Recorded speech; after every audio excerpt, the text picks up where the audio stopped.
to become who we want to be as individuals. And at the end of the day, that's going to help us be a successful offense. Man-to-man, one-on-one coverage because the safety rolls to Jefferson's side. Jordan Love hit me up the night of the draft, just congratulated me, let me know it's time to work. A.J. Dillon was open arms. Von Rock caught a ball with his thighs. We didn't even talk about that. It was more of with his ass. If he throws a good ball, this is a running, catching touchdown untouched. Like, KP does like these flips after every win, and I'm like just waiting for him to do his flip. To know that we still love each other, that's what football brings us. Across the safety's face. You can tune in anywhere that you guys follow us on social media. Oh, should have gone with the short version. My bad. Welcome to the Practice Squad podcast. My name is John. I'm joined with my co-host Mark. We are wrapping up this Monday night, Week 15 of NFL football. And I gotta say, man, I watched almost every game this week, and I think every single one was good. I don't know if you get the same vibes, but I thoroughly. I don't know about everyone. There was some poop games. Even the poop games, though, had, like, for example, and we'll get into it, like Raiders-Chargers, like, that was fun to watch just because it was complete domination, and then Staley gets fired directly after it. Like, that there's still value to watching that. There was entertainment value to it. I don't know. I thought it was a lot of good football, and I think it's that point of the season where, you have these teams that are good, you have these teams that are average, you have these teams that are bad, and yet some of them still surprise you, either by playing a close game or winning in particular, cases. So I thought there's a lot of middle of the pack teams always around this time of year, teams that are like playoff, right on the edge, right? The eye test, sometimes there's teams that are like, hey, this team's really good, but why are they like, an edge team? Like, why are they barely getting in, maybe not getting in? And then there's some teams in the same position, and you're like, this team sucks. Like, when I watch this team play, this team's not good. So that this time of year is always important because, the cream always rises to the top, right? It's whatever team deserves to be in probably will get in. And when you start to look at the playoff picture right now, there's a lot of teams that you look at, like, if the playoffs were today, they'd be in. It's like, whoa, nobody wants to see them in a playoff game at all.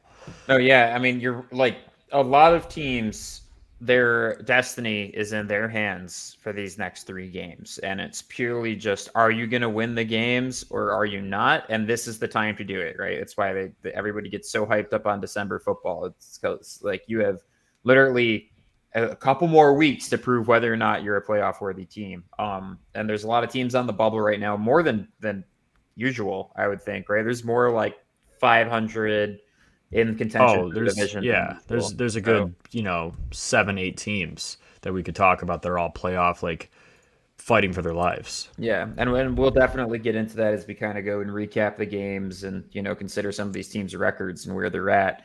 Mark, overall, the MVP conversation is also just as cloudy. And, it's easy to give the MVP award to a quarterback every year. I don't know if there's anybody that's really having that kind of standout performance. You can make some arguments. There's a couple of skill players, both offensively and defensively, that you could make a pretty good case that they might be deserving of it. Who to you at this point in the season, with just a few weeks left, is most likely to win the MVP? So I have a take with this, and I feel pretty strongly about it. And I don't know if you agree or not, but we'll see here. If the 49ers win out and they are the 1 seed in the NFC, I think it should be Brock Purdy. The reason for this is because when you look at the MVP, a lot of people hate the award because it usually goes to the quarterback of the best team, right? In that case, this is what we're talking about. Mm-hmm. It's not, for me, it's not just that. Brock Purdy on the 49ers right now is the most valuable player because he's the quarterback of the best team in the NFL, sure. But if you take him off that team, I don't think they do the same thing as they've been doing. You take McCaffrey off that team, right? A lot of people have McCaffrey in the MVP talk. You take him off the team, I still think the 49ers probably win out and still win most of the games that he's out of, right? You take Brock Purdy out, I don't think you get that same result. That's why it's most valuable, not best player on that team.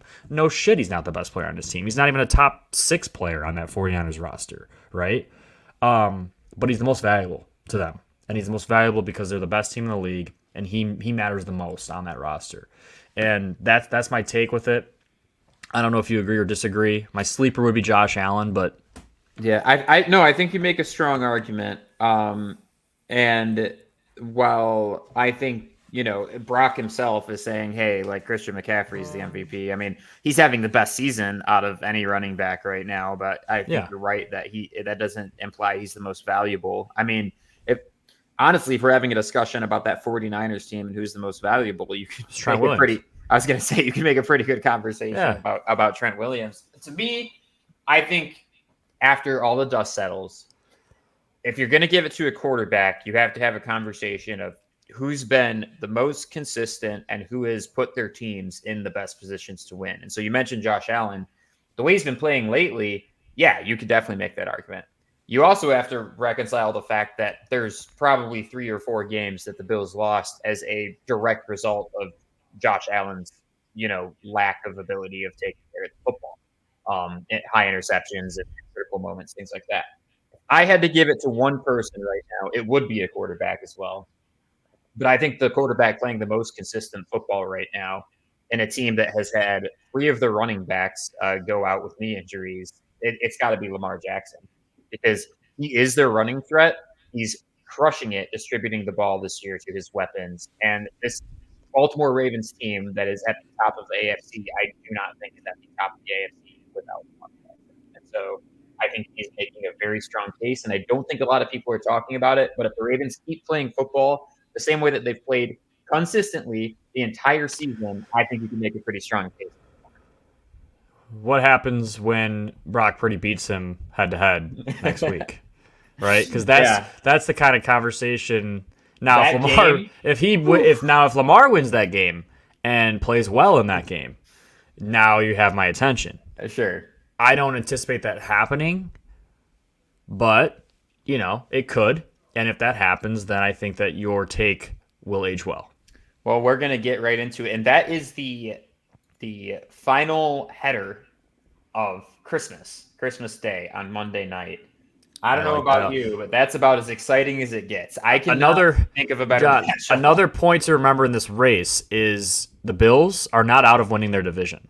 So if the Bills win out and Miami loses this week to Dallas and then loses to the Bills in the last game of the season, I think Josh Allen would be the MVP. If he plays like he's been playing the last couple games for the last few weeks, because Josh Allen statistically is by far putting up the best numbers as a quarterback in this league right now, even with the turnovers. Like, he's just old-fashioned gunslinger. He's going to throw some turnovers. He's going to make some bad mistakes, but he's also making so many good plays that it's making up for it, and then some.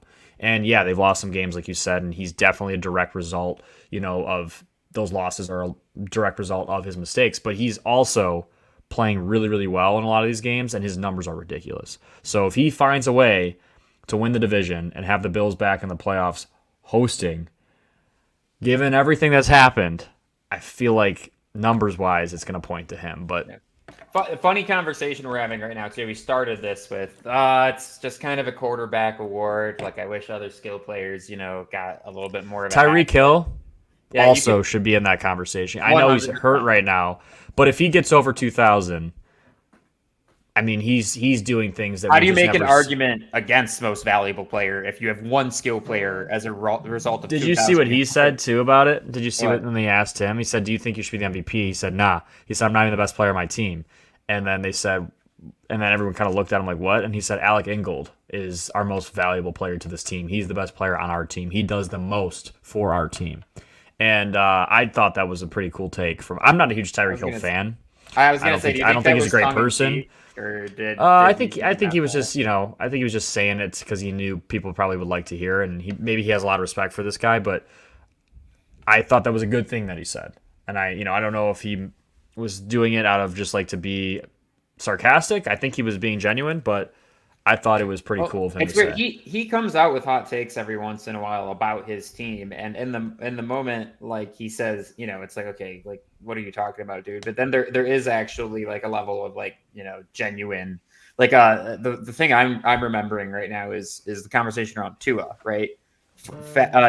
Rewind 2 years, and there's a lot of speculation around, is Tua even a good quarterback or not?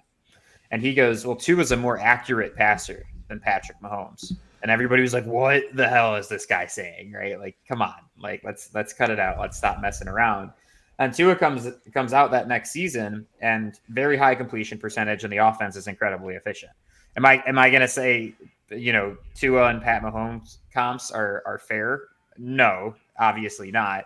But everybody was gawking at that take that he made, and then you see the season happen, and you're like, okay, I can kind of see like what he was trying to say in that particular situation. So,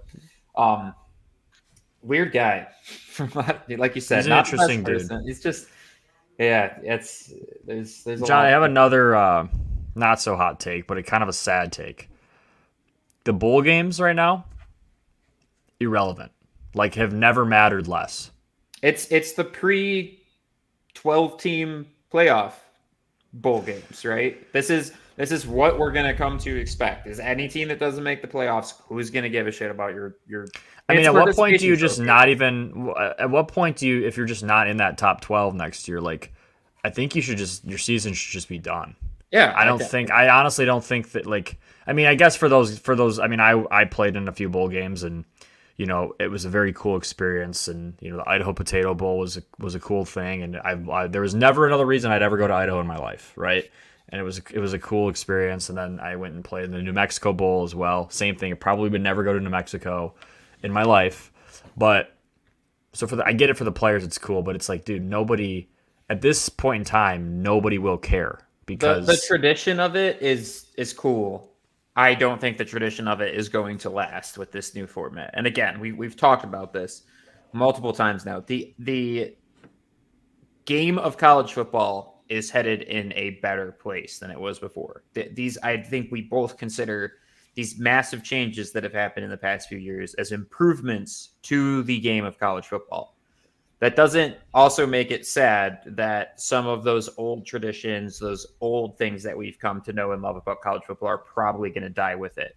The impact of the game being as big as it is, bowl games in general mattering as much, rivalry games mattering as much. Like, those things are going to be diluted as a result of this, but I think overall it's going to be a better product. So, yeah, pros and cons. So, the transfer portal is also just like, it's just basically every year's free agency. Right. That's what it's come down to. And I think the NCAA is looking to try to make some regulations on it because right now it's just a wild, wild west. There should be rules around the transfer portal. I don't know about NIL. I don't know what kind of rules you put in place there. I actually think most colleges are self-regulating. Like, when he had Shane Morris on, he was kind of talking about how, like, there's a board at Michigan essentially for regulating how the NIL is distributed to players, and like they're way ahead of it. They're so far ahead of that. I'm sure every major school is going to eventually get similar practices because you're going to throw $10 million at some kid to come there, and then he hops into the transfer portal the next year because he has a bad attitude and isn't getting the PT that he wants. Nobody wants that. Not at the big schools, not anybody. So there's going to be some guardrails, whether they're self-imposed or imposed by the NCAA or whatever. I think there will be guardrails. So, all right, you ready to hop into recapping these games? Because I feel like I got a decent amount to say about just about every single one of these. I'm pretty fired up. I'm honestly, every week we get further into the season, I get more and more excited about recapping games and picking games because they just matter more and more every episode as we get deeper into this. 100%. Let me see if I can. There we go. It's like on that note, our best bets were shitty, and we apologize. The records are still good. I'm still waiting on the results. We'll of the see if you ever get to 500. Dude, I will like cry. By the way, it is tied 10-10. Philly Seahawks in the third quarter right now. Philly's driving.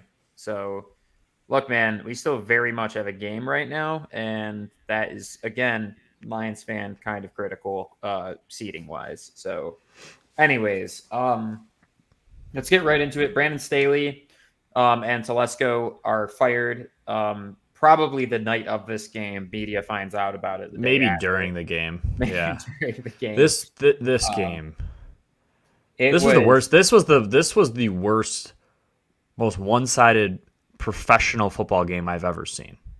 Let's not. It really isn't close. The Raiders scored 0 points the week 4 days prior. 4 days prior. Yeah, like what happened?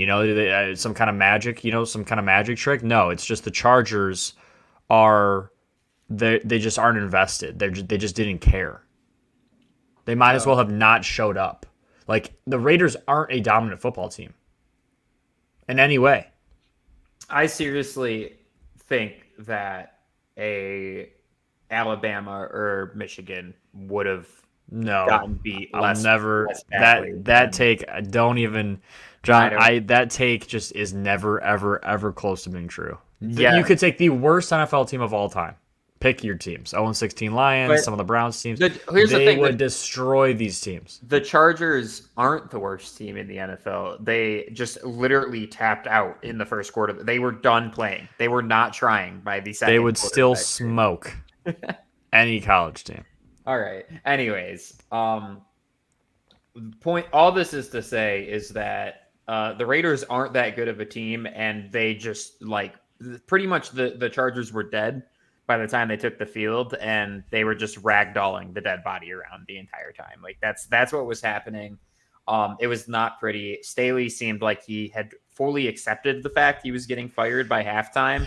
They kept showing him too. It's just He he deserved that though. I mean, he has just been an ass about this entire thing. And I'm calling the defense. You can he stop hasn't asking handled. that question. He hasn't handled it well. And honestly, it's on the Chargers for not letting him go earlier. They let this thing just cook and cook and cook and cook. Writing was on the wall with the playoff game. It was boiling, dude. It was boiling, and it boiled over quickly. And there's just nothing you can do when you have a game like that. Like, you don't have a choice. You have to fire the coach. You have to get rid of him. Yeah, it's and look, I hope the Raiders don't make the same mistake they made 2 years ago. You fire your coach midseason. Your interim head coach has the guys playing for him. He's motivating them. He's getting them to win games that, they shouldn't be. In this case, they should have won this game, but they won this one in dominant fashion. I think that they should consider that because, man, from a management perspective, and I've been saying this about the Raiders ever since we've had this podcast, they don't know how to draft. They don't know how to hire. So when something falls in your lap that seems like it's working, you should probably just roll with it and hope for the best because let's be real here. You're not going to do it the right way yourself because you never have. And so It's that's either that or you hired Tom Brady. Sure. That was one of your crazy takes from before the season started, right? Yeah. That the Raiders might get Tom Brady as their coach. I don't know, man. Which who knows how that would work out. I'm not too. Or is he going to replace Belichick in New England? That would also be crazy. Will Belichick be on the Chargers coaching staff next season? Probably not the Chargers, but maybe the Commanders. Okay, interesting. Could see that. Also, I think we talked about this last. Is Belichick's would him being like a DC be a retirement gig to him because he's been a head I don't coach think in he would the do NFL anything decades? other than head coach. Really? Dude, he's the best head coach of all time. I don't think he's going to take a. I I know don't we think he's talked going to about take this a back seat to anybody. He's earned the right to be a head coach in this league for as 100%. long as he wants to. But then what's the condition that you have no say over the offense whatsoever? That No, would have I to don't be- think I don't think you can tell a head coach that. I really don't. I mean, the head coach he should probably choose to do that if he's But he's not going to. he gets it his own way. That's why the Patriots have sucked since Brady left, is because of that. Yeah. Dude, even when Brady was there, he was involving himself in the offense. He is a stubborn man. So I don't know. That's the thing. Yes, I think I wouldn't want to hire him right now. Yeah. If I'm a Chargers fan, if I'm a Commanders fan, Bears fan, maybe, Panthers fan, any of these teams that are firing their coach, I wouldn't want to hire Belichick. And I get that he's literally the best coach that we'll ever see. But that doesn't mean he's the best coach ever right now. You know what I mean? There's so many coaches that have surpassed him in terms of just finding new creative ways to innovate. And again, I always say, if you don't innovate, you die. It doesn't matter if you're a 3-win team. Belichick is still going to be the stubborn old man that he is. He's not going to budge for anybody. And I just don't know if any organization in the modern NFL is willing to deal with a head coach that stubborn. So I don't know. All right. Bengals. Vikings were up by a couple scores at one point in this game, and the Bengals crawled their way back. look, there's one play that we have to show here. Let's be real. One of the craziest touchdowns I've ever seen in my life. The awareness, just blindly reaching back behind him. Also pretty damn risky because if that defender punched that ball, I mean, obviously he didn't know he was going to do that. But if for whatever reason that defender was closer to him, he wouldn't have known. Number 5 just stands there and watches. Also, and all-time cool moment is when Jake Browning goes to the camera on the sideline. Never should have cut me. Never should have effing cut me, because the Vikings cut him several times, brought him back, cut him again. I guess the last time they cut him, they didn't even cut him directly. They cut him through his agent. Ooh. That's like your girlfriend dumping you through your buddy. Like, hey, that's like Hannah calling me and being like, hey, I don't really want to be with John anymore. Can you let him know? Can you put the news? Yeah, Can you let him know? They're a little extra for sure. So I would be pretty motivated to beat their ass too, and that's exactly what he did. I'm really happy for Jake Browning. I love that underdog story, especially when it's a personal. And we always talk about revenge games when we look at best bets, John, and when we look at fantasy games and player props and all that stuff. When you have a revenge game, it matters. It matters because these guys are obviously financially motivated and pride motivated, right? It matters when it's personal, and this was personal, clearly. Clearly. And these are people, man. These are people. If somebody crosses you and you have a chance to shut them up by doing something to shut them up, like, you will try everything in your power to do that. 100%. And then moving on to Steelers Colts. Now, look, I think the Colts are actually a pretty dang good team. Like, they're not like a contender. I think they're better than anybody expected them to be going to the season. I think with biggest surprise team? They've been a surprise. I think. Yeah. Do you think they're the biggest? I think they're the biggest surprise team of this season. I thought they'd win 2 games, dude. I thought they'd be terrible. Yeah, I'd agree with that. I thought we'd be sitting here talking about how Anthony Richardson's the biggest bust of all time. Either him or Denver, or not him. Either the Colts or Denver are probably the 2 biggest surprise teams. And the Denver Broncos, Mark put them in the best bet, so they're doomed from the start. Thank you, Mark. Thank you. Dude. We'll get there. Plenty to talk about there. Read the ticker. But look, Colts, I think their offensive line is back. I think their run game looks really good. I think their receivers are better than we give them credit for. And I think their secondary and linebackers are really good. I think they still have some work to do on the defensive line, but I think that it's manageable. To beat the Steelers in any situation, I think is impressive. Obviously, they're down Pickett, and obviously, like, Tomlin seems to really be struggling this year. Is this the year? He might be out. Is this the year his streak breaks and he gets fired? Yeah, I think so, and here's why. This was kind of like a do or die game, right? 13-0 lead for the Steelers to start this game. 30 unanswered from the Colts. Next week, the Steelers host the Bengals. And if they don't win that game, I think he's dead. Obviously, credit to Tomlin. Always, no matter what the roster is, no matter what egos he has to manage, always makes them a winning team. But is that one of the most overrated coaching stats, right? Because we made it over 500 this season in the NFL. That cuts it, but barely, right? And it's not. It's a what have you done for me lately league. I don't think the ownership cares that he went 9-8 or 8-8 or whatever the past 3 seasons. Just it's a bad time for the Steelers. By. And then I mean, kind of connected, kind of not. I'm connecting the dots because I think Rashad Mendenhall, former Steeler, had a not so great tweet. If you haven't heard about it, basically calling. Yeah, John had it ready to pull up. I'm sick of average white guys commenting on football. Y'all not even good at football. Can we please replace the Pro Bowl with an all-black versus all-white bowl so these cats can stop trying to teach me who's good at football? I'm better than your GOAT. So, obviously, a ton wrong with that tweet. I think this tweet stems from the Mike Tomlin getting fired conversations. And, I don't know where I think he's taking, like, black discrimination towards black players, white people criticizing professional athletes, and he's somehow making it a racist thing, and then he's reversing the racism onto white people. I think that's where it's coming from. But it's an interesting take for sure. Shout out Brett Coleman with the question probably everybody's wondering.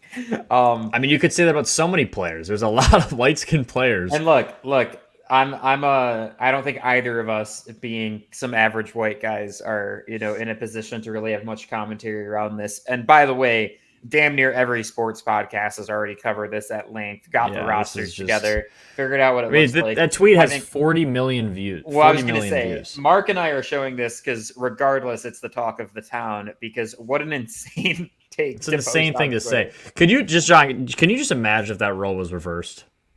Oh, if a white person tweeted that, but like that is just I mean, that's insane. You can't say stuff like that. That's insane. It's out of pocket. So again, if you want to go see people put rosters together, you can go to basically any other football podcast. Mark and I aren't going to do that here. But hey, by the way, John, all I'll say is I think that game would be closer than people realize. No, 100% it would be. Like it would be closer than people think. Shocking idea. Like people of all backgrounds and races and ethnicities are good at sports. I mean, like the guys in the NFL, regardless of what they look like, which just makes his take so much more dumb. Dude, there's guys of every different race that are better than another race at one thing or another. Like you could put together both these teams and they're going to be pretty damn equal. At the end of the day. It's almost like there isn't a correlation there. So yeah, crazy conversation. But anyways, moving on to a very exciting game, just because it's just nice when there's speculation, doubt starts to make its way in. You start hearing the word fraudulent, you start seeing people talk shit about Jared Goff. You start seeing people start talking shit about Aaron Glenn. They're worried about playing a good team that's coached by their former head coach that they both, him and Dan Campbell and Aaron Glenn studied under and coached under for years. I feel like you're calling me out here, John. No, I'm not. I'm calling out the Lions fan base for the most part because of the fact that I think we act incredibly spoiled for what we've dealt with for our entire lives as Lions fans. And the reactions we have to say, losing to the Bears and being a 4-loss team. It is nice. Look, this was a dominant win, but the things that I loved about this is one, got back to our roots with just murdering people with the offensive line and that allowing us to do whatever we wanted offensively as a result. And then the bigger thing that I think is more exciting is Aaron Glenn went back to the drawing board completely. And he stopped trying to generate pass rush through the 4 guys up front. He took out Jacobs. In comes Ifeatu Melifonwu. And he goes, you're blitzing safety. You're our pass rush. And it worked.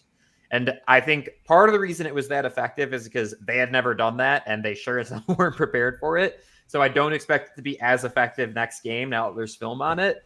But I do appreciate Aaron Glenn's ability to recognize the criticism that's coming at him about his job, go back to the drawing board, come up with a solution that works to win a game. I think the defense not only did their job this game, I think they had a huge impact on how successful this game was. And so awesome to watch. And you just have to hope that we keep that momentum going for these last 3 weeks of the season because they are massive from a seeding implication. Obviously, you beat the Vikings once, you clinch the division.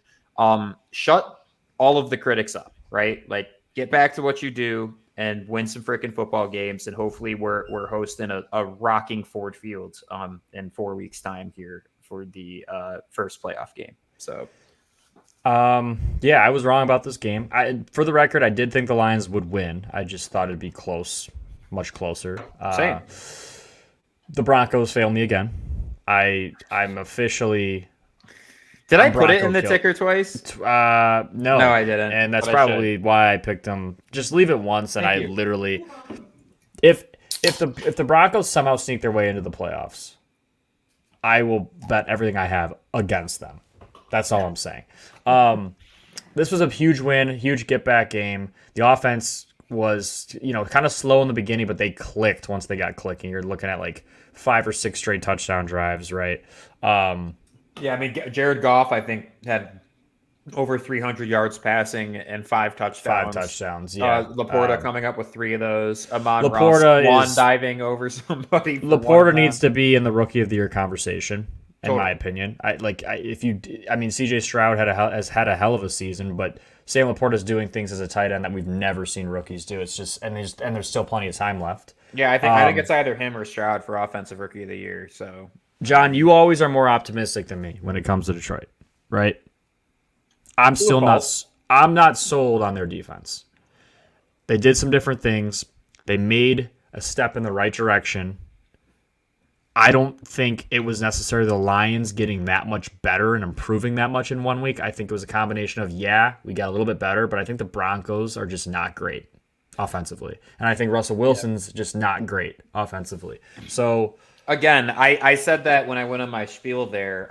That defensive game plan is going to work a total of one time as effectively as it did. I mean, it's a good change up and it's tough to recognize. So I think you can do it moving forward. You just have to find new ways to disguise it. Exactly. And I don't know if that's Aaron Glenn's cup of tea, right? He definitely stole this blitz package from somebody else. It worked.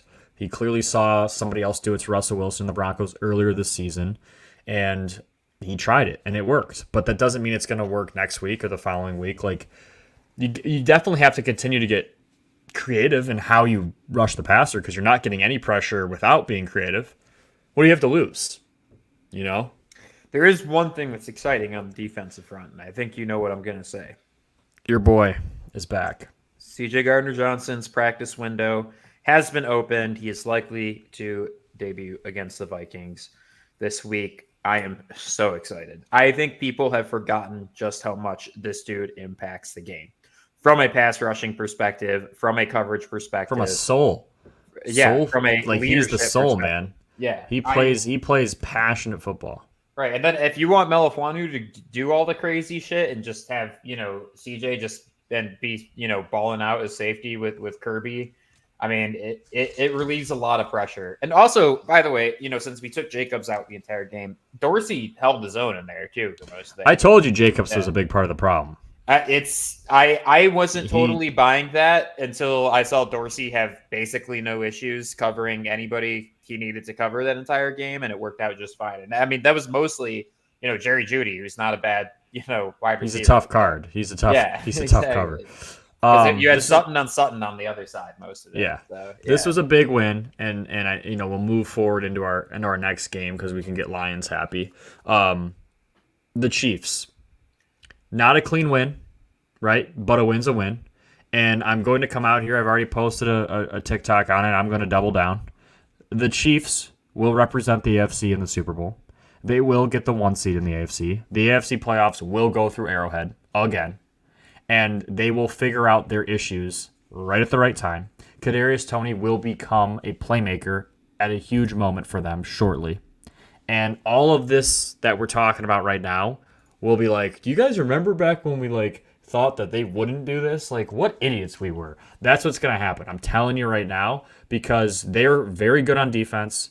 Mahomes is Mahomes, Kelsey's Kelsey, and they're just a couple consistent pieces away, and I think they're finding them.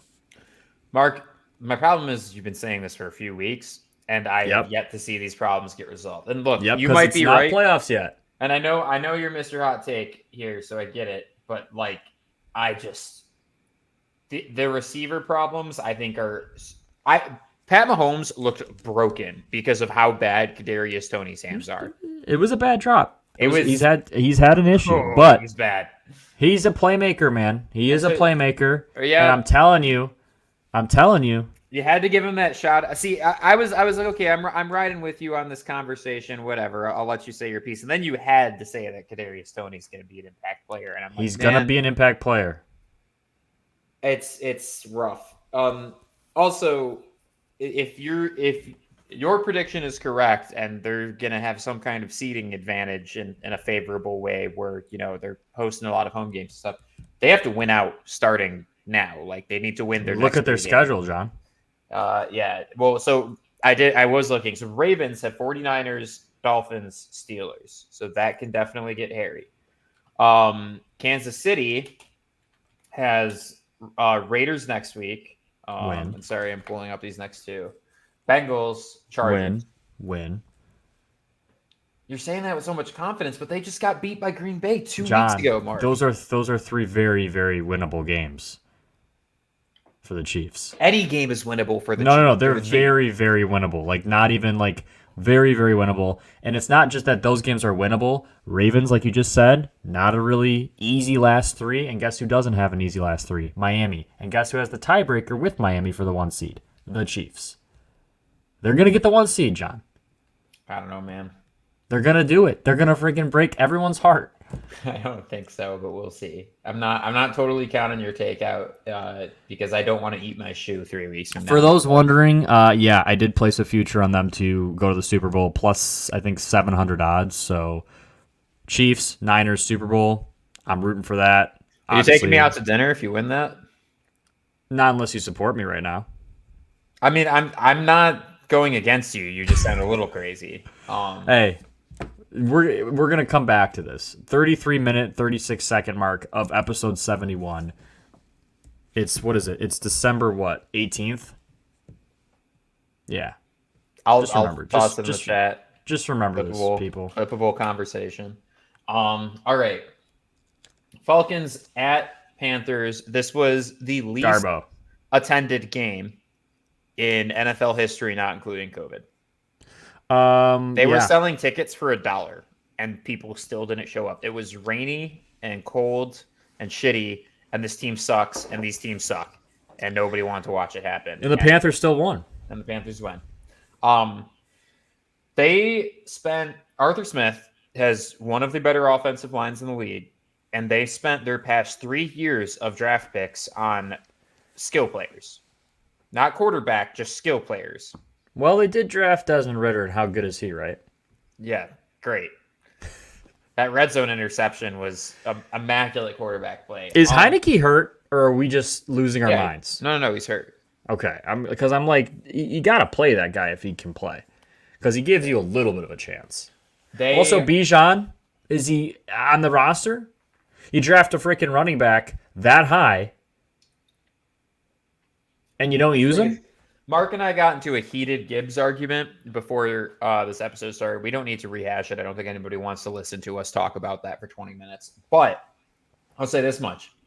We can talk about how we want to talk about with Gibbs, but there's another team that drafted a running back even higher. That's the risk of doing that. And it's like... And they have not done... You don't even know he's real. You don't even know he exists. I mean, he's flashed some amazing signs early in the season. Totally. I don't know what the Falcons are going to do this offseason, because you're flirting with 500 in one of the worst divisions in the league, but your offensive game plan sucks, and you keep investing things into your offense, and it still sucks, and I just don't know what you do about that. So, Bears, Browns, Joe Flacco, who started the game off throwing 3 interceptions, comes up with a crazy fourth quarter comeback to win this game.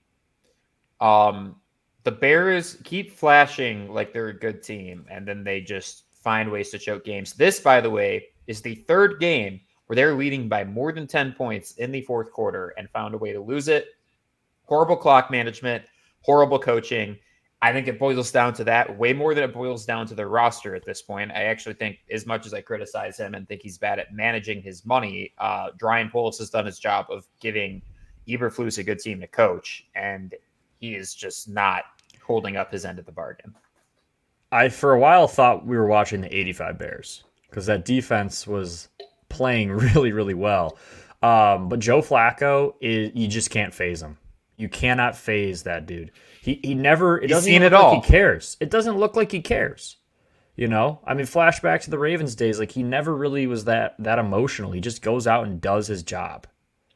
And I'll tell you what, they're a dangerous team. They're a very dangerous team. I thought the Bears were dangerous too. Crazy thing for the Bears is had they won this game, and by the way, they should have won this game. They had the lead, they blew it. And then on the Hail Mary, the ball was tipped directly into Mooney's hands. And he just didn't catch it. It would have been a Bears all-time classic play. We'd be talking about them being a playoff threat right now.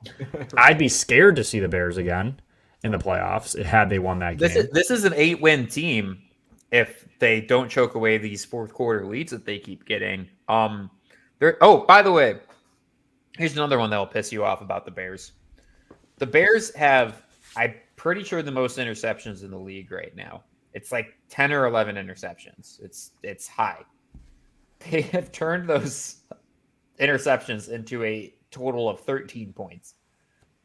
I mean, if you're that secondary, you got to be so pissed, right? The Bears' defense is good. They're really good. They're really good. Like, it's not the problem. But the Browns' defense is also really good. You know whose defense isn't really good? The Green Bay Packers.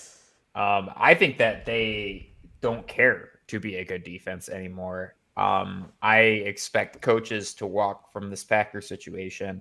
They might be more figured out in offense than we're expecting them to be. I think there's a lot of potential in Jordan Love. I think there's a lot of potential in the skilled players they have around him.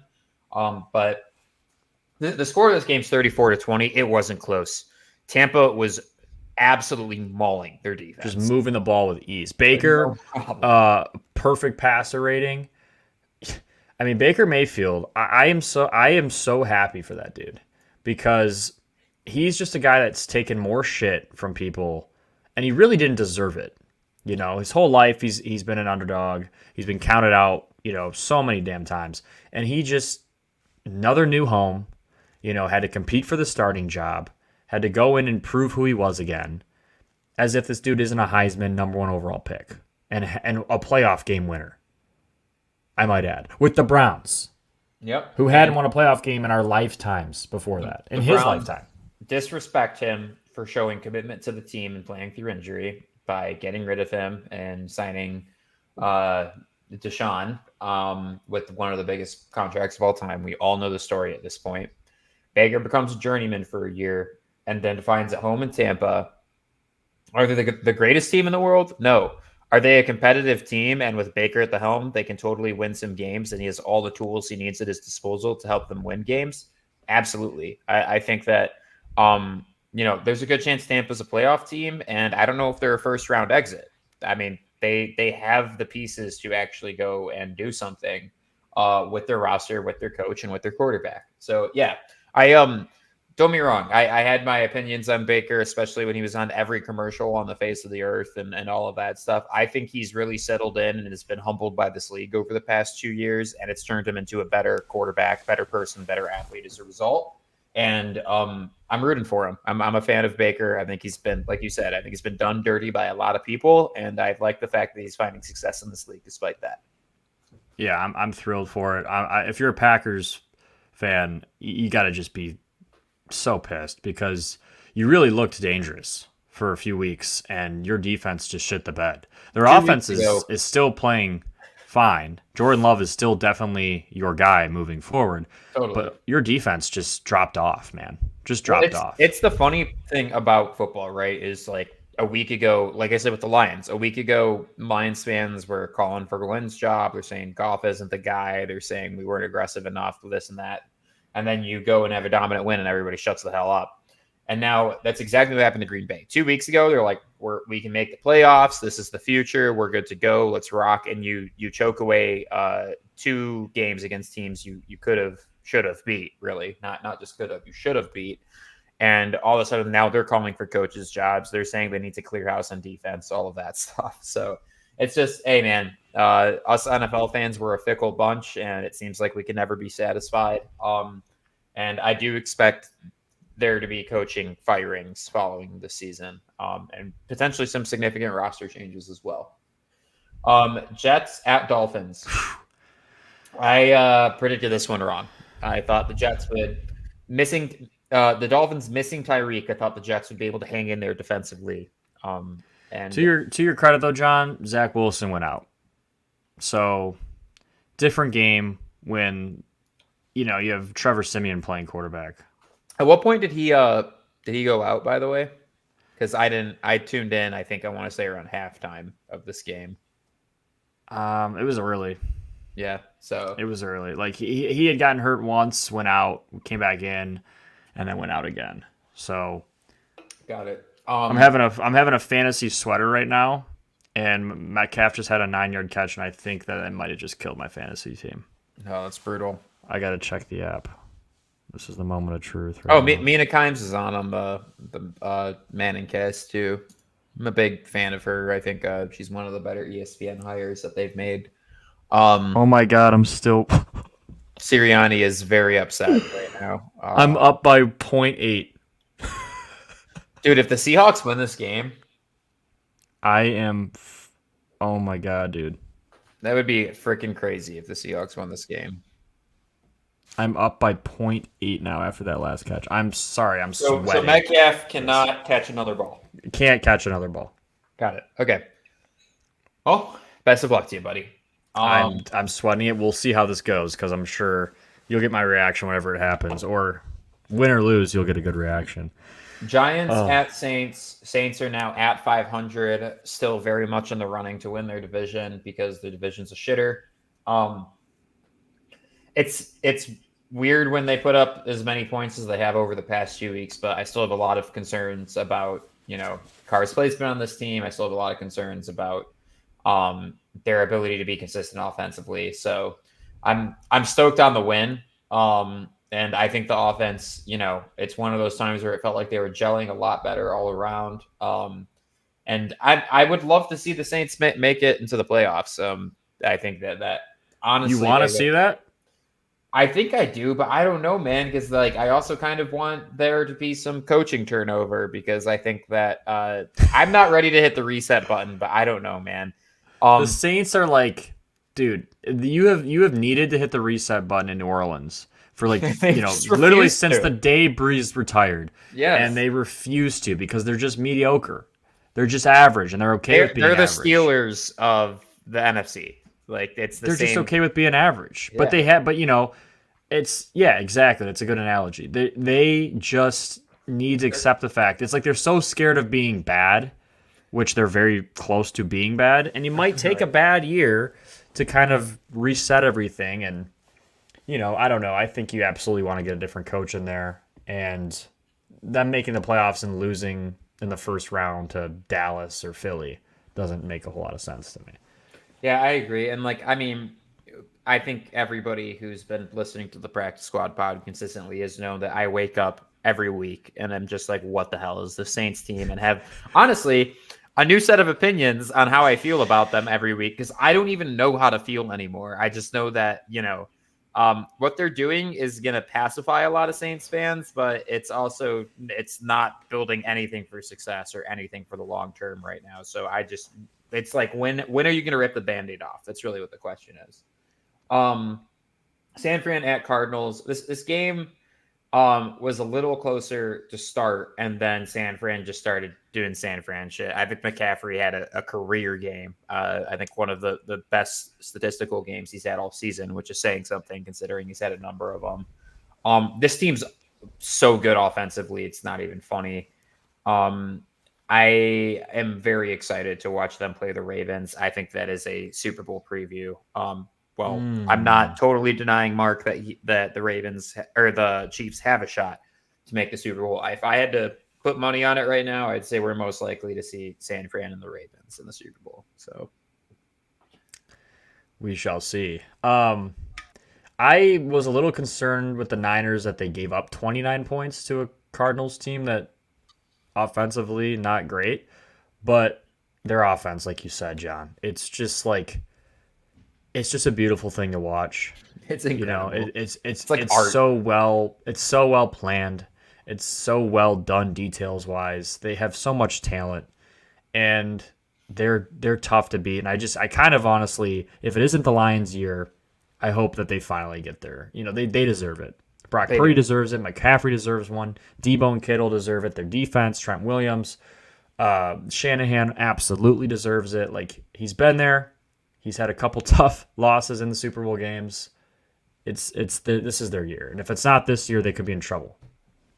Yeah, I mean, it's Shanahan is responsible for the coaching tree that has caused so many other teams in this league to be good, and even the guys he didn't directly coach that went off to be coaches elsewhere in the league.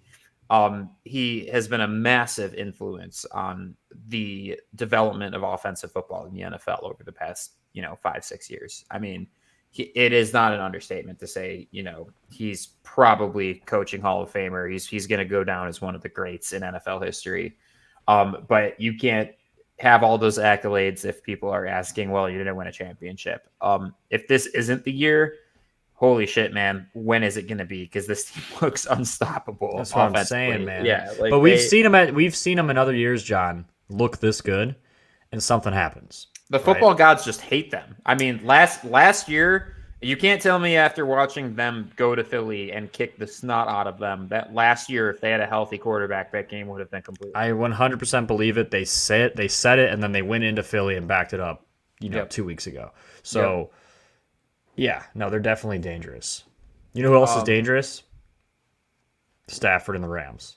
And I'm a Stafford hater, but he scares the shit out of me because he can just sling the ball, man. He doesn't care. He'll turn the ball. He's like Josh Allen, that no look that did you just make the Josh Allen comp? You got so mad at me the first time that I said that. Yeah, because he's like Josh Allen. You didn't let me finish my comparison. They're very different players overall, but the way that he doesn't care, like he'll just sling it. He's a gunslinger, right? That leads to turnovers and that leads to some incredible throws and highlight reel plays. I think Josh Allen was insane. Did you see that? Yeah. It's ridiculous with his feet set. There's literally 3-4 guys in the league that can do that, and Stafford's one of them, and he's doing it towards the end of his career too. It's insane. They are dangerous. They have a run game. McVay's one of the better coaches in this league. Their defense is getting better, and I wouldn't want to see the Rams come to us and have Matthew Stafford and a homecoming game against Detroit in the playoffs, and just like I would be destroyed if he came in and beat us. He owes us. So if that does happen, he should literally throw the game. He should throw the game because he owes the city of Detroit that much. He got his Super Bowl. He got his Super Bowl. He never got us a playoff win, not one. Yeah, but that's not going to happen if that is the case. And frankly, as much as I think the Rams are a very good team and a very respectable team, I can't say that I fear them if we're hosting them at Detroit. I get it. Revenge. It doesn't make you nervous? Not really, man. I don't know. Maybe there's something I'm missing. I think our defense would 100% have trouble with them, but I'm not scared of their defense. And that is the thing that gives me pause. The Lions defense stinking is one thing. I am infinitely more fearful of teams that have the ability to stop our offense than I am about teams that they have the ability to run over our defense, because that's just kind of like a consistent given in my head at this point. And our offense has been able to overcome that at Chargers game, right? At Bears game. So I just don't want to get in a shootout with Matthew Stafford at Ford Field, John. No, I mean, how many times have we seen him do? I would literally be depressed if he came in and ended this year. It would be crazy. Well, look. So, by the way, for you Lions fans that are listening, in order, it is Rams, it is Vikings, and I believe it's Tampa as our most likely teams for us to host in the playoffs. And then it's assuming we win the division. Assuming we win the division, which again we literally have to win one singular game of the next 3 games in order to clinch the division. That's it. It's either the Vikings win out and we lose out, and that is the only possibility in which we don't win the division. Texans at Titans. Look, I think because I've talked to Titans fans, and they are pretty confident on this entire concept of, well, the ownership is the same that moved out of Texas, right? So shout out JP, because I do agree with this take. You're still the Oilers. That's your franchise. It doesn't matter the city. It matters who's actually running the team. So for them to go, and I don't know if Drew has a take on this too, as he's listening to this, but for you to wear that and be all cocky, and then Houston to go and beat you. Do you have the tweet I sent you, John, of what they posted after the win? Graphic that they posted? Yes. Yeah. So here, you want me to pull that up? Let me see if I can find it. Sorry that I did not have that on the docket, but it is hilarious. Jalen Hurts just threw a bad pick. Uh-oh. Seattle, man, they're hanging around. What a graphic, dude. Happy Oilers game, losers. I mean, it doesn't feel right. You're right. It just doesn't feel right watching them wear those uniforms. This offensive line is so bad on the Titans. it is horrible. The fact that Derrick Henry can't get yards is saying something. Like they need to figure that out very quickly. Drew, when we were talking to before the show started, he said Skronsky's been banged up and he thinks that has something to do with it. But I mean, tackles are a problem right now too. Look, I don't think all hope is lost if you're a Titans fan. I don't think it's going to have to be like a true full hard reset to get back to being competitive. But I also am really not sure if Vrabel's going to be your coach next year. And I've heard mixed feelings about that from Titans fans. Some feel very strong that he sucks and he needs to go. And other ones are like, well, general manager problems and this hasn't been their year and blah, blah, blah. So I'm curious. And if you're Houston, right, future's bright. I mean, down your starting quarterback. Man. I was going to say, knew he'd be a great coach, but holy shit, is he doing a great job? Down your starting. I mean, just the offensive part of it is so impressive because you're down your starting quarterback, you're down 2 of your starting receivers, and you go and you still win the game against the good defense. I mean, that division is now up for grabs, dude. It is. Actually, it's the tightest division other than I think the NFC South, where like every team is like 500 or 8 and what would it be, 8 and 6, 8 and 7 right now. I would have laughed at you if you told me that division was close. Yeah, it's something else for sure. I don't know if I've seen this Hurts interception yet. He throws it like 40 yards into the end zone, and the receiver just makes a piss poor effort of trying to get the ball, and the DB. I think I'm about to watch this play right now. Yep, there we go. And very easy interception. Saw it. Okay, big, crazy. The Cowboys, your favorite team in the league, John. So, Mark, your favorite team. So, sounds like the Cowboys have a weakness. And that weakness is whatever run scheme the Bills ran against them, because the Bills are not a run-first team usually. And James Cook looked like he was the best. He cooked.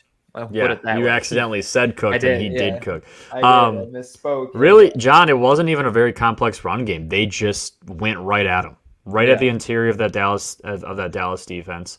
The offensive line of the Bills dominated. I mean, they just had their way.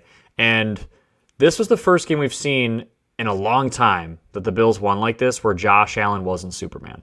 He was not the reason they won.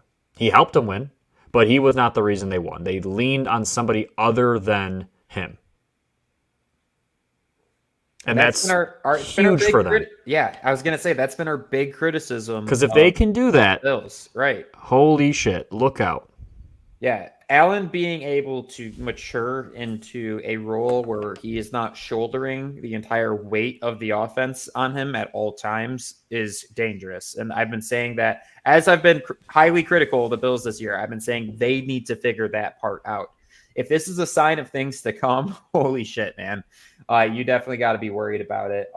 And classic Dallas, right? Looking like the best team in the league until they just have these games where you're just scratching your head, man.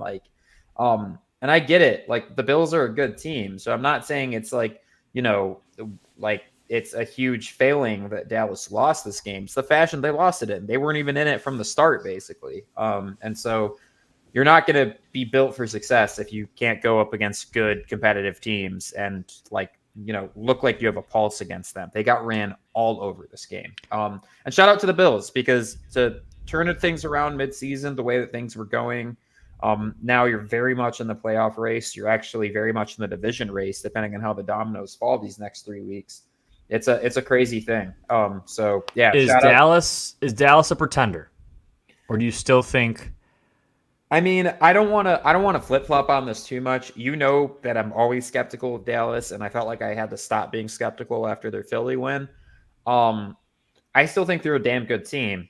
But I think that they're a damn good team that just had their biggest weakness exposed. And you got to bet your ass that the Lions are taking note of that right now with their run game. And then they're, showing up to Jerry World in 2 weeks. And maybe they're not a good away team. That doesn't help them either, because the Eagles are currently in the running for, if not the 1 seed, at least winning the division. So, complicated. Ravens at Jaguars. Jaguars are banked up, so I want to give them the benefit of the doubt here. But also, man, the Ravens are just a freaking good team. And I cannot, again, I've said it probably 4 times this podcast because I'm that fired up for it. This game on Christmas night against the 49ers is going to be all-time football. I am so excited to watch these two teams go toe-to-toe. You were talking, probably the most well-rounded teams from each conference playing each other, both with top 5 defenses, top 5 offenses. I cannot wait to watch these two teams play each other. It is going to be all-time Christmas football. Yeah. When you look at this game, this Jags game, the score's lopsided, but it should have been much closer. And like Jags fans, like I'm here to say, relax.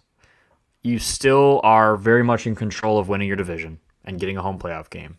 Trevor Lawrence has been playing through all kinds of injuries. He's a tough motherfucker, okay? He's been playing through some serious injuries, and he hasn't looked great at times. We think probably a good amount of this game, he was probably concussed. And a few bad red zone decisions, and, they maybe win this game. Because for a while, the Ravens were struggling, and they kind of ran away with it. They were just more sharp at key moments in the game. But I don't want to give up on the Jags, and I don't want Jags fans to feel like it's so. They've had a rough stretch, but they turn it on right now. Yeah, I think Lawrence getting healthy is going to help. Getting Kirk back is going to help, and you got to take care of the ball in the red zone, man. I mean, for you to make 4 trips over there and end up with 0 points on all 4 of those trips, that's not good.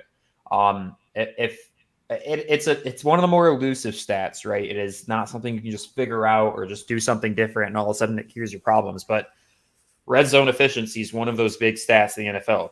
What do you do with your chips to the red zone? How often does it turn into field goals? How often does it turn into 0 points? The teams that are higher on converting those red zone trips are the better teams in the league. Shocking, I know. When you make it down to the yardage where you can score points, you actually score points, and that matters. Also, horrible clock management at the end of the half. Yeah. By the Jags. And that was... I know you had a rant there that I guess we didn't fully get to, but clock management by coaches in the NFL this year. It's been bad, man. Not it's good. Been bad. At times it looks like intentionally bad. Like the Commanders, they had I think they were on the 1 yard line. It took them like over 3 minutes to score a touchdown. They were down 2 scores, like just no sense of urgency. It was like Ron Rivera, like if you want to tank, just like you might as well just admit it. Like it was bad.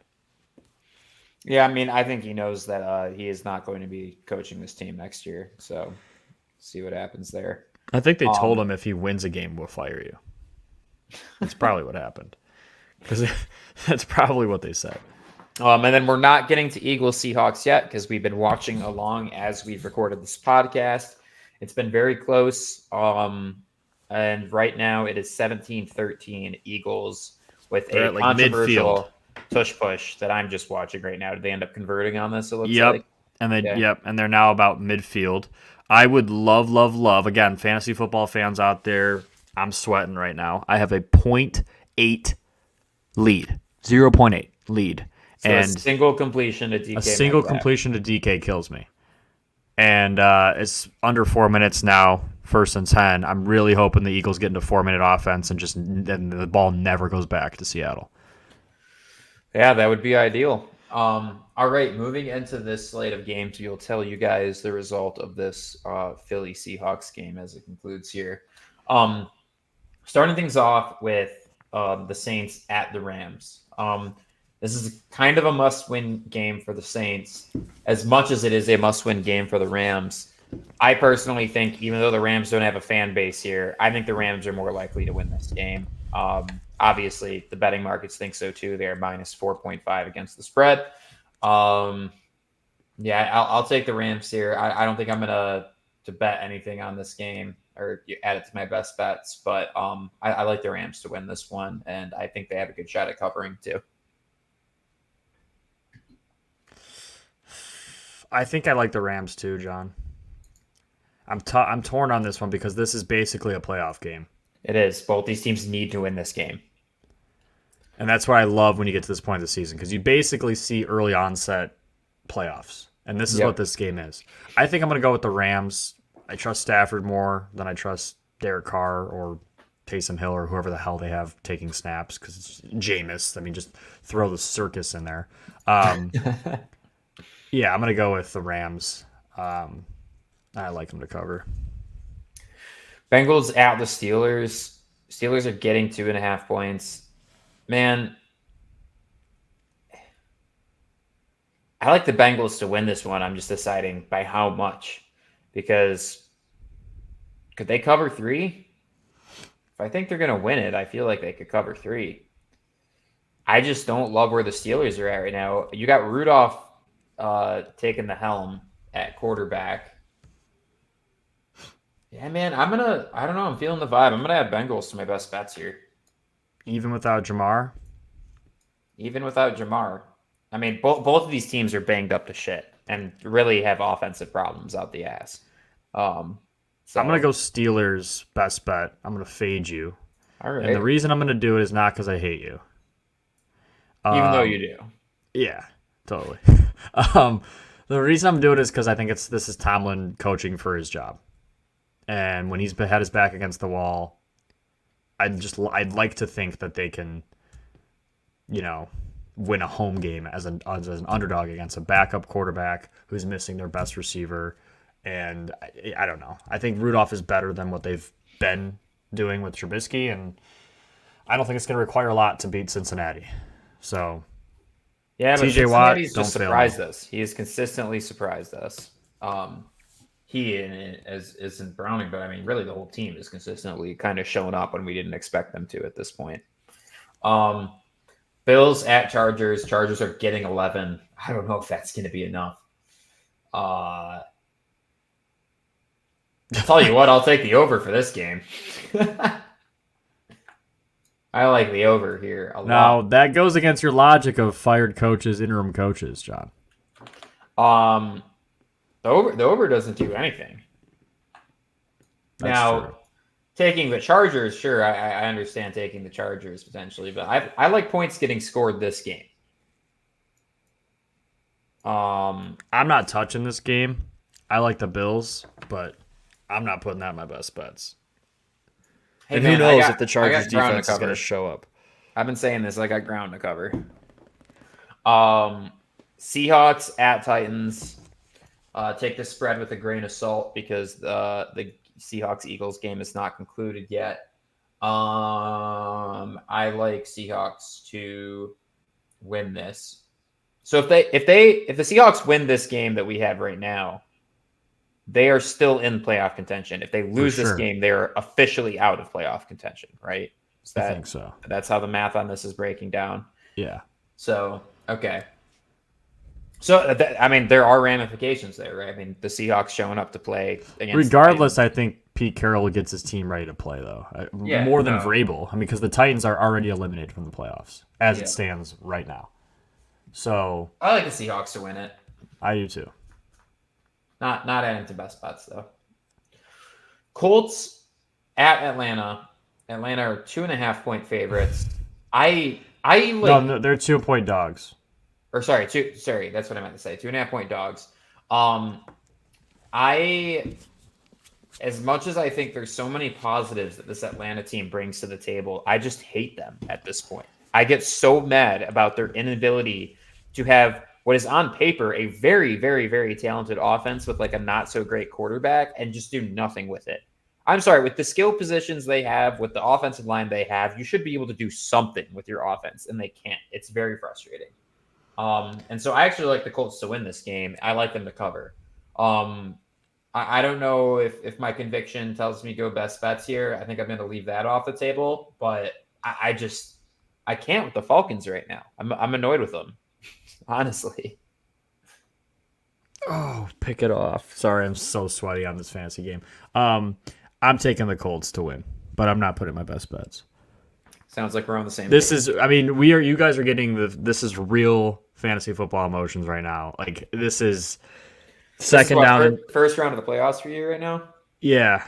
But my team, I feel really good if my team can hang on here about like getting the job done and winning it. I won this league last year. I'm so nervous. Like, second and 10 here, under 2 minutes left.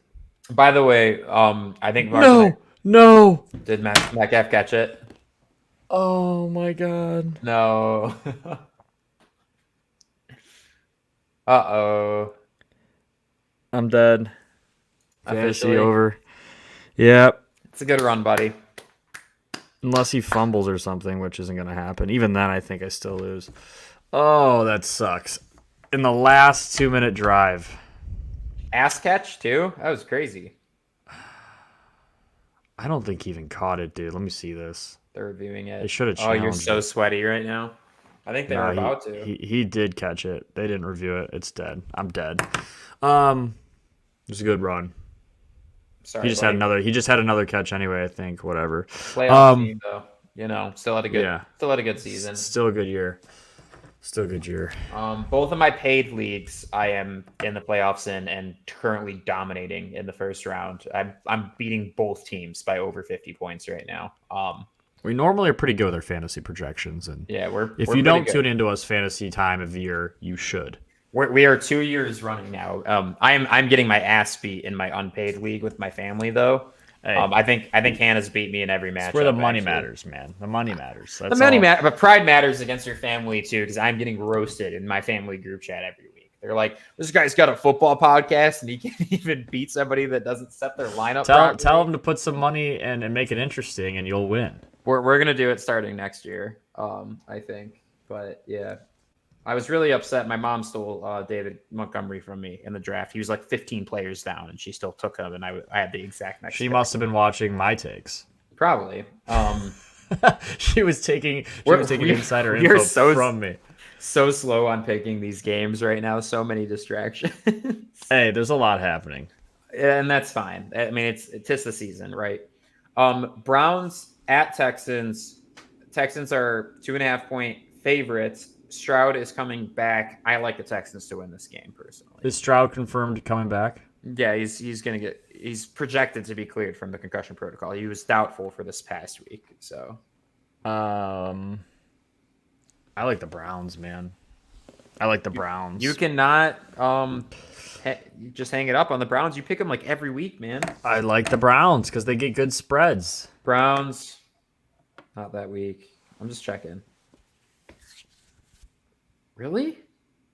I feel like you've picked them more recently than that. Anyways, picked them a couple times, but yeah, put them my best bets. You like the Browns. Best bets. 39 and 20. You don't go 39 and 20 by accident, John. I know, Mark, and I stink. Green Bay at Carolina.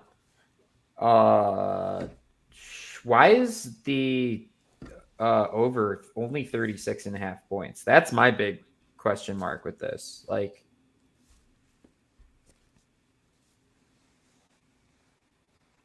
I'm going to take another over here. 36.5 points, adding it to my best bets. Why? Carolina's defense stinks and the Packers defense stinks. So I'm expecting some decent things to happen for the over. DK is going off right now. He's got like 4 catches on this drive. It's like once he did beat me. It's like, I was gonna say you had hope whatever. The entire time. He's going off, dude. Yeah. Let me get. I like the Packers, but I'm not putting them on my best bets.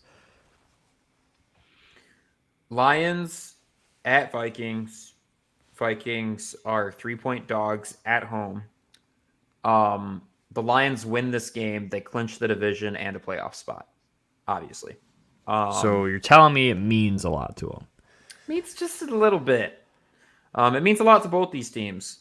But I think the Vikings defense is a force to be reckoned with. I do not fear their offense very much whatsoever. I like the Lions to win this game. Probably like the Lions to cover too. Not going to add to my best bets, though. What? I don't think so. John. Are you adding it? You're doing it? Yeah, you better do it with me. I mean, it's an incentive because then my record doesn't get hurt as bad versus yours, so I'll add it. Don't compete with me. Compete with yourself. That's not how this works. Actually, it is, because you're for sure going to end the season better than me. But that's all right. Hey, look, I'm sorry to, beat a dead horse, but I'm not because you haven't yet. You got that ACT sign update? Dog, you know how much Stop. shit I have going on right now? No, stop it. It's been a year of excuses. You have a debt to pay, sir. Yeah. And I have touchdown Seahawks, by the way. They're going to beat the Eagles. Are the Lions going to get the 2 seed? Are they? They're not out of the 1 seed contention yet either, right? No. If the Ravens beat the Niners, we are the 1 seed, right? So, oh man, Drew Lock just hit him with his signature touchdown celly where he straps up. You know what I mean? He did that in college all the time. This was a dime, dog. we got a big Dime. 28 seconds. Dime on the go ball to Jackson Smith and Jigba, and he caught it over the shoulder just like he did at Ohio State in that Rose Bowl. Things to come for his career, probably. I know he's kind of had a quiet rookie season, but he's also, running alongside Metcalf and Lockett, who are veterans and studs. So makes sense. What a play. What a play, dude. Dude, our audience right now is like, please, for the love of God, just finish your picks. Dude, I think they love the live reactions, dude. No, I love doing this on Monday night. I really do. I think I have more fun watching this game close out. Drew Lock is talking his ish, bro. Let's go. Dude, that was a dime. What a catch, too. That's got to be an alien play. It's got to be. I'm just previewing them. I think I have to, dude. Yeah, no, oh my God, what a play. Gotta love it. Commanders at Jets. Jets are 3-point favorites. I don't want to touch this game. Aaron Rodgers got healthy for no reason. Do you think he's gonna play for Pride? He better not, dude. He better not. That would be so dumb. He should not play. All of that preparation to get healthy faster than anybody has ever gotten healthy from an Achilles tear in NFL history, and he is not going to play. Crazy shit. Jags. Sorry, you didn't even make a pick. Who do you think's going to win this? I think Jets will win it, but I think the Jets will win it. I think the Commanders are trying to lose. Yeah. Jags at Tampa. Both of these teams, again, this is kind of a mini playoff game. Both these teams have a lot to play for right now. Tampa are 1-point dogs at home. I like the Jags. I think that the Jags are kind of in a situation where they got to go and win this game. They got to get healthy and they got to start winning games. The battle for Florida. I hope that there's another balding dude with a mullet playing the national anthem on an American, flag guitar. You keep saying the battle for Florida as if Miami's not in Florida. Like they own the state. No. But here's the thing, though, is like Miami's like clean and they got that vibe and they play in like a crazy like stadium and like all that stuff. Like this is true Florida right here. This is Tampa versus Jacksonville. That's like Florida man versus Florida man. Well, you got like, and then like Miami, you kind of got like Dwayne The Rock Johnson, like rich dude on steroids kind of vibe. You know what I mean? Like they're different kind of Floridas. Yeah, I don't know where you're going with this thought, but it like makes sense. I'm defending the battle for. This is the true battle for Florida right now. All right, that's fine. I love the Jags if Trevor Lawrence plays. Oh, because he's in concussion protocol, right? Yeah, that's why. I mean, these best bets are tough because I would literally hammer this. Quarterback injuries. I would hammer this if he plays. Yeah. I still think the Jags will get it done though. They kind of need to. So do the Bucks though, man. This is another huge implications game. Speaking of yet another huge implications game, we got Dallas at Miami. Miami are 1.5-point favorites. This game is going to be crazy. My pick was the Jags, by the way, but yeah. I like Dallas.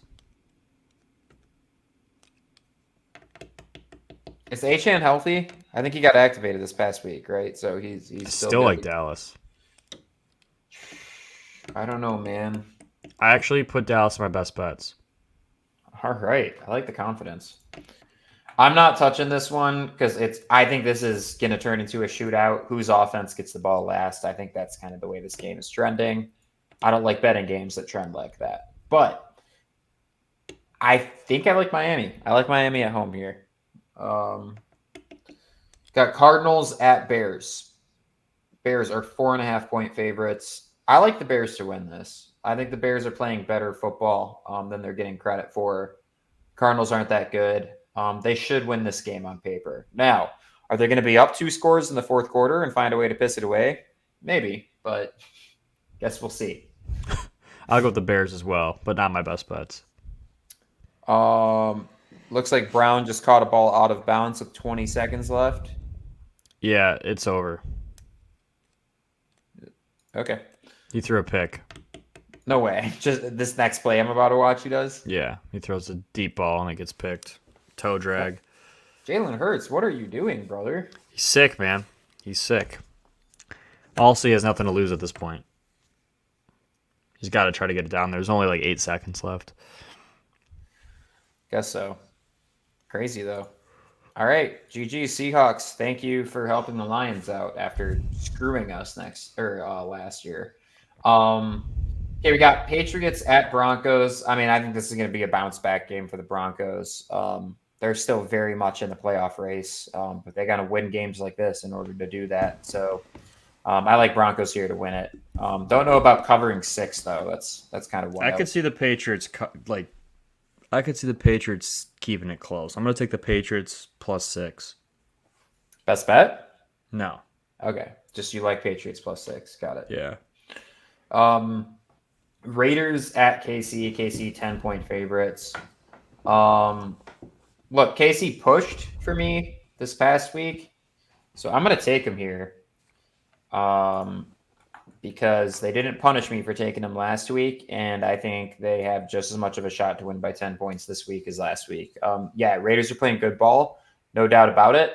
KC's had some weaknesses, no doubt about it, but I don't think the Raiders are going to come out here and score 63 points again. So now, am I worried about Kadarius Toney? Has he become that much of a liability in my head? Yes, 100%. When it comes to covering a spread, I think he could do something that costs Mahomes yet another interception, but who knows?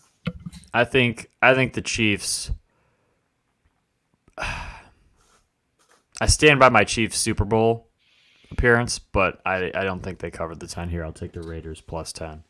Raiders plus 10. They're going to slowly figure it out, and they're going to win these games, but I don't know if they cover 10. Giants at Philly, coming off of a loss. Philly are 10.5-point favorites at home on Christmas Day. DeVito probably out. That's rough, man. Thought you're Italian stallion. You're in trouble. I like the Eagles to win and probably to cover here too after this close loss that they just suffered. But I'm not no best bets for me on this one. I already got 5. I think that's probably plenty. Should stop being such a degenerate. You're chasing so hard. These aren't bad best bets though. It's not that. We'll that see. forced. I guess we'll find out. You can't say that because you don't know. But it's not forced. Like I'm not just like adding everything I see. I'm not saying you are, but there's a philosophy here. We've been pretty bad Not a winning the last 2 philosophy. weeks. We've been bad the past 2 weeks. I like the Eagles, and I look ahead to this last one. You already kind of previewed it earlier. It could very well be a Super Bowl preview. I love the Niners. Yeah, I like them too. Not best bets, but I think Niners. 5.5 is a tough number, though. I'm not going to put it in my best bets, but I do think the Niners cover. That's a bold spread with the 2 seeds playing each other. That tells you. Doesn't that tell you? You know what that tells me? That tells me how much the league thinks the NFC is better, which we've been saying all year. Yeah. But that is, and I get it's in San Francisco, but dude, 5.5. Again, this is a potential Super Bowl matchup. That's crazy, but that is our best bets. Mark, would you like to recap your picks? Yeah, I would. So week 16, my best bets. Keep in mind, I'm 39-20 this year. Okay, 39 wins, 20 losses this year. My best bets, and this week we will get better.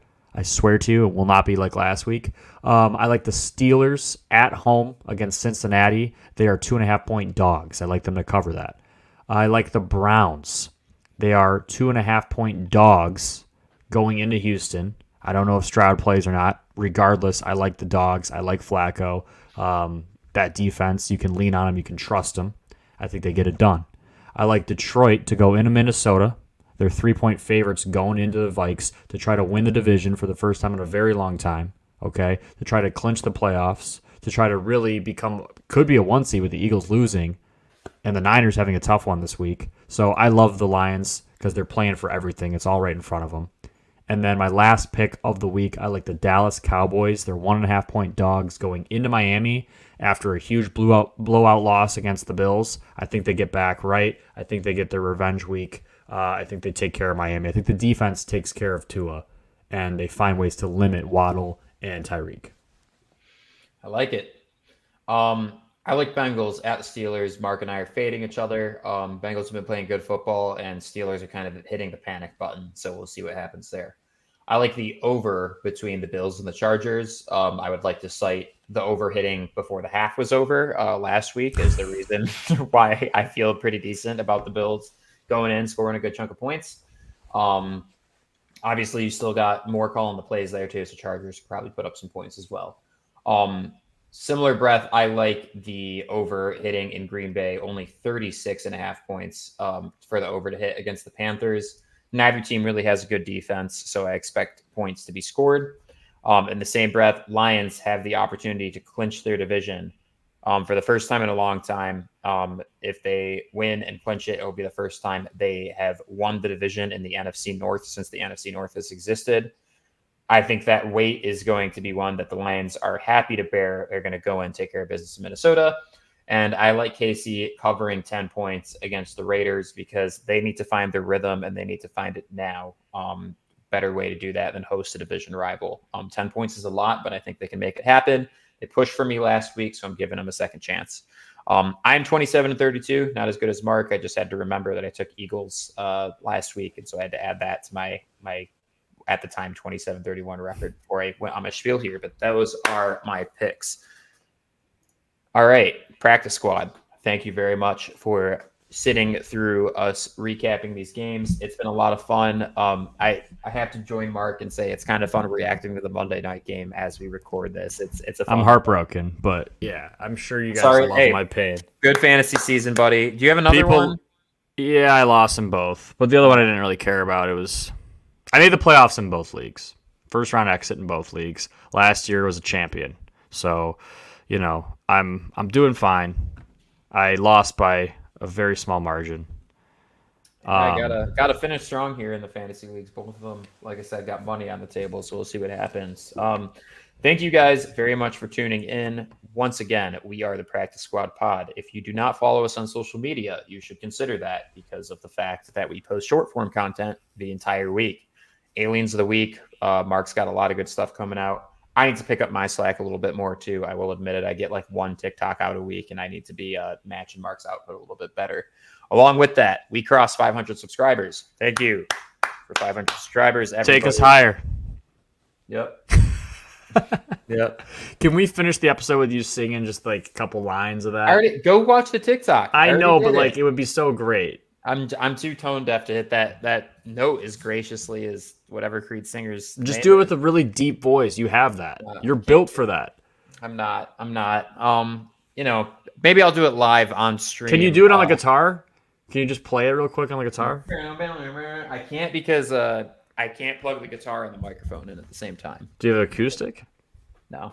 What the hell's wrong with you, Vocal? You have like 18 guitars back there. I see them. Guitars back there. He's got like 18 guitars in the background. Shout out Balaguer Guitars. They take great care of Hannah and I. It's a good little staple we got going back there. Where the hell was it? Oh yeah, merch store too. If you haven't checked out, this has been the most drawn out with the picks, with the end of show plugging. Subscribe to our shit. Follow us on social media. Go check out the merch store. We got plenty of content coming up. There we go. It's my 10-second plug. Thank you very much for checking us out.